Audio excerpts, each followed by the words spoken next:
Hey everybody, what is up? We are officially back, and what better way to start coming back to the channel than with an update to HyperEdit tutorial. I know in the last update I did miss out on a few things, so I'm going to try and explain it better for you guys the best I can. You will also notice that there's been some changes to the channel as well. I've taken a few things out for the moment. They may come back up later on once I have more time to edit and things like that. But for now, what it's going to be is Hearts of Iron and Kerbal Space Program, and then later this week we'll see some Let's Plays coming up. For now, though, we are just going to jump into this video. You're going to have to forgive the editing skills on it. Right now, we are just using Windows Movie Player because the video editing software I use on Steam doesn't want to work. So, my luck, right? Alright, so we are going to go ahead and take... No, I don't want to put you on there. We will take the ZMap Satellite Launch Kit. Now, at the end of this video, I will also show you guys where to go and get the, what? I don't believe that's part of that. We will go show you guys where to get the mod as well. So just start off, open up HyperEdit. You're going to hit Alt-H, and it will bring up all these different options. You have Orbit Editor, Planet Editor, Ship Lander, MISC Tools, Debug Menu, which is new to me, and About. So the only ones, unless you really want to get technical or get creative, you're going to mess with is Orbit Editor. So you're going to select your vessel, active vessel, because that's probably the one you want to mess with. Now, in this one, there's simple, complex, graphical, velocity, and rendezvous. The one you're going to use the most, unless you're a rocket scientist, is simple and rendezvous. If we go into complex, you need to know eccentricity, you need to know major accesses, argument of periapsis, all that stuff, which I'm not good with math. I'm not a scientist, so I don't know how to put any of that in. I would never know how to put any of that in, but I'm sure someone like Scott Manley would know how to. Graphical, it's basically complex just with sliders. So if you want to mess around with it, get an idea of where it puts you, you could do that, which I'm not going to because, again, with my luck, I'll blow something up. You can also change the velocity, which I guess will help you when you're in orbit. We'll play with that one. And then you have rendezvous, which we will show you towards the end. So when you come into simple, for the reference body, unless you want to go to somewhere like the Mun or Tyloo first, if you're just trying to get around Kerbin, select, double check, just to make sure it's Kerbin, reselect Kerbin.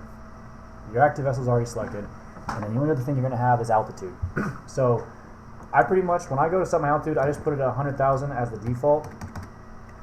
Actually, you don't need the comma, 000, and then all you got to do is hit apply. And voila, you are in orbit around Kerbin.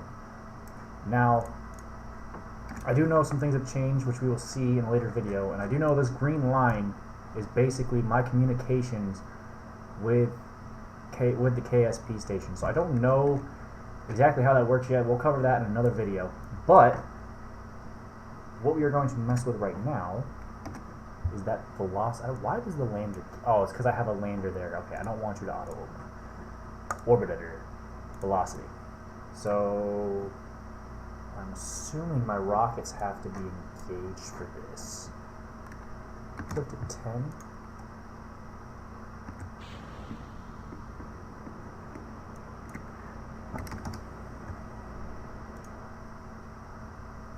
Okay, I don't know what that does. We aren't going to mess with it. Yeah, so that's what velocity does. Now, say you want to be stay. Oh, whoops! Whoa, we're going out.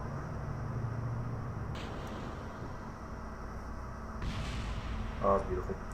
So if you just want, so we're just going to separate all that. Now we're going to go to the ship lander feature. So select Kerbin is where we want to land. We're just going to hit. Ooh, what did I do? Did we? Nope. Okay. So we're going to reset that orbit. Apply. Alt-H. Orbit Editor. Sorry, Ship Lander is what we wanted. Ship Lander. Drop. Alright. Don't exactly know what that did, but you can set it to current. It'll change your latitude, longitude, and altitude to what it is currently. And then you can hit land. Which, again, oh, it doesn't do anything. Why doesn't it do anything? I never understood why this feature doesn't work. If you guys know a fix for that, let me know. because for some reason, even this was an issue since freaking like 1.0 for me. I don't know why it doesn't work anymore. If you guys know the fix, let me know, and I will gladly show you how to properly use this feature. We also have mist tools in here. What you can do in here is you can change your electric charge, liquid fuel, oxidizer, and you can also destroy the vessel. So if you guys are running low on resources, you really don't want to do a resupply mission, you can just change it in here, your supplies in there. And I believe it does update if you have mono propellant as well, which actually it does, because I just used that on my other rockets. We're not going to mess with planet editor. I don't want to bring a planet closer. Yeah.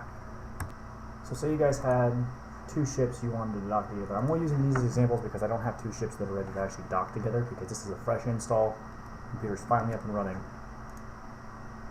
Select. I always put it in orbit first just to save myself the hassle in case it decides to bug out. Apply. Like that. Well, I hope you guys enjoyed the explosions this episode. Orbit editor, Rendezvous. We are going to select ComSat.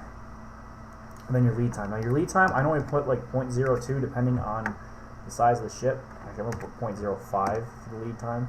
And apply. Oh, okay. So 0.02 would have been just fine. And it brings you closer to your ship. It makes it easier for you to be able to dock, use your RCS to dock. Very helpful feature if you suck at trying to catch rendezvous points like I do. I'm at the point where I can finally put my stuff in orbit, but trying to dock it together, I still can't get them to catch up with each other. Working on it though, so hopefully in a future video you guys will be able to see it.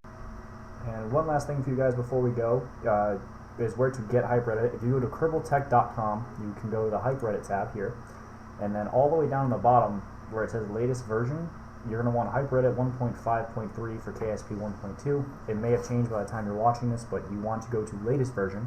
If you are running an earlier version of Kerbal Space Program, there are files, archives for everything up to 0.20, so you guys can get those there if you need them. And with that, I will see you guys in the next video, hopefully later tonight. It will be our first career mode of Kerbal Space Program, so that should go interestingly. So I will see you guys in the next video.